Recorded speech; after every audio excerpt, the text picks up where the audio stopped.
Fala pessoal, bom dia! Vamos falar, obviamente, do jogo de ontem entre São Paulo e Palmeiras pela semifinal do Paulistão e de uma possível transferência do Igor Jesus.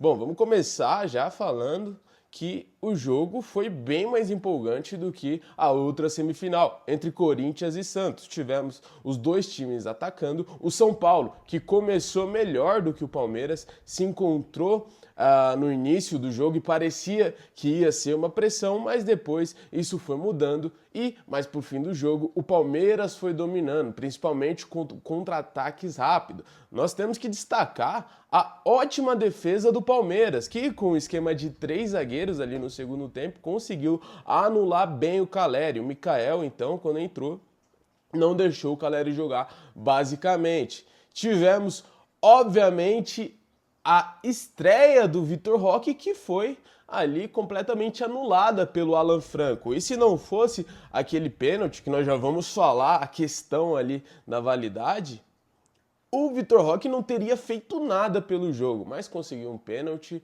e o Rafael Veiga conseguiu fazer um golaço.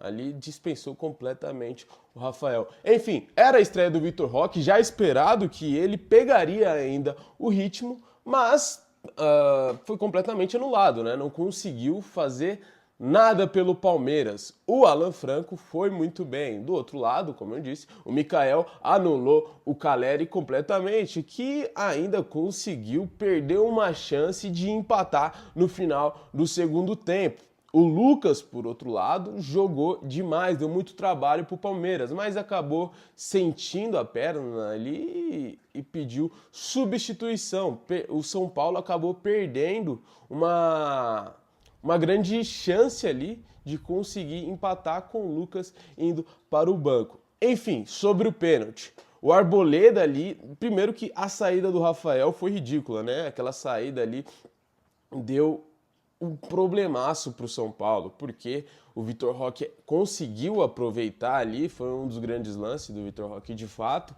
e ele conseguiu tomar a bola já na área do São Paulo. Faz os passes ali, e se você ignorar um pouquinho o pênalti, você vê que o Rafael consegue desfazer a cagada defendendo a tentativa de ataque do Palmeiras. Por outro lado, o Palmeiras perdeu aquele gol, né?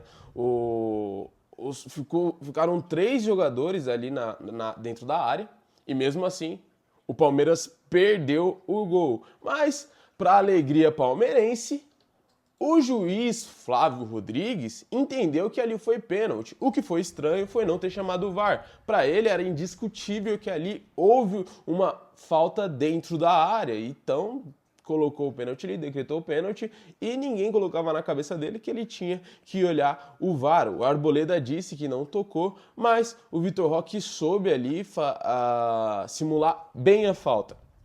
Bom, todo mundo depois do lance falou que houve roubo contra o São Paulo, até porque, mesmo que o juiz tivesse se enganado, ele evitou de usar a ferramenta VAR, a troco de nada, até porque ele não sairia perdendo chamando o VAR. Pelo contrário, seria melhor para ele se ele chamasse o VAR, ainda mais numa questão tão importante. Bom, se foi pênalti ou não foi, a discussão está bem forte na internet ainda.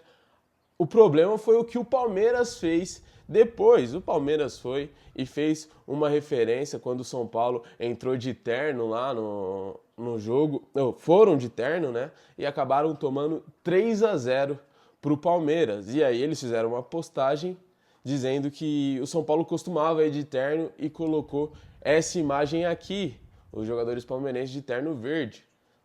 Até aí tudo bem, mas fica ridículo essa cena quando eles conseguem ganhar uma semifinal através de um roubo claro, que até mesmo os jogadores do Palmeiras devem ter visto esse roubo.